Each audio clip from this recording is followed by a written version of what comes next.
All right, class, today we're going to go over the Follow Me tool. Just a little refresher. Let me show you.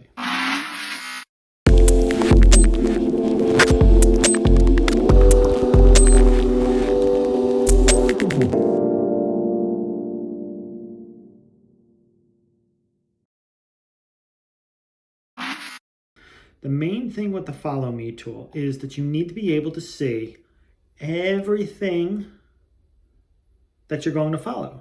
So if I can't see the two back lines that I'm going to follow, this is going to make it very difficult to work on. So this is what I mean. I'm going to make a shape, and I want this shape to go around all four edges, well, four sides. Oh, okay, I'm going to try it right now. So I'm going to take the Follow Me tool, and here I go. It's going to follow this edge and then this edge. I don't see the other two edges, so it might just accidentally follow this one or go somewhere, and you exactly are not getting what you don't want. What you want to do is you want to be able to view it that you can see all the lines that you're going to follow. So now that I do this, I go here, here, here, and here, and now it goes around all the edges you want to follow. Here's a weird thing. Sometimes when it gets close to itself, it cancels itself out. I don't know why it does that, but this has been the way it's done with this version for years. So you might get to here, and then you can do push and pull. You can pull this one and then pull this one until they get. Or you can try this little trick.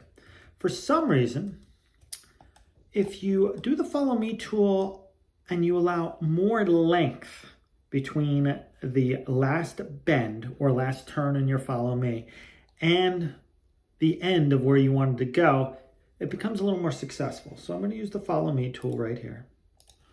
I'm going to grab this, and again, I'm going to follow these three lines, and then here's the fourth line. And it allows me to get very, very close, just to about there. And then I use my pull tool to pull it in. All right. So that's the Follow Me tool. You just grab the shape and then you trace it along the lines that you wanted to follow. And again, this could be with anything. So say I take a free-drawn shape. I can take a line like this and then make it go here and then make it go there. And you're like, wow, that's very strange kind of shape. And then at the end, it doesn't have to be a square. It could be a circle. You can make it whatever shape you want. There, it could be a circle like so. And then you're like, well, I'm going to take this circle and I'm going to make it follow the line. There we go. I put it on the wrong plane, the last circle. And there you go. And now I'm going to use the Follow Me tool. And it will follow, boom. It'll turn here. It'll go down there.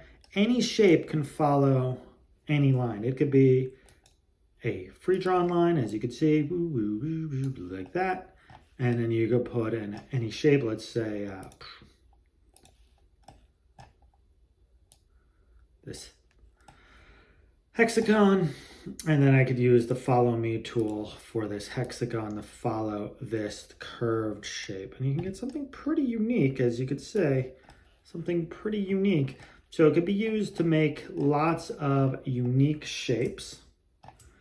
And the Follow Me tool is very powerful. The only thing that's the main tip is you have to see the line that you're going to follow. All right? Talk to you later, class.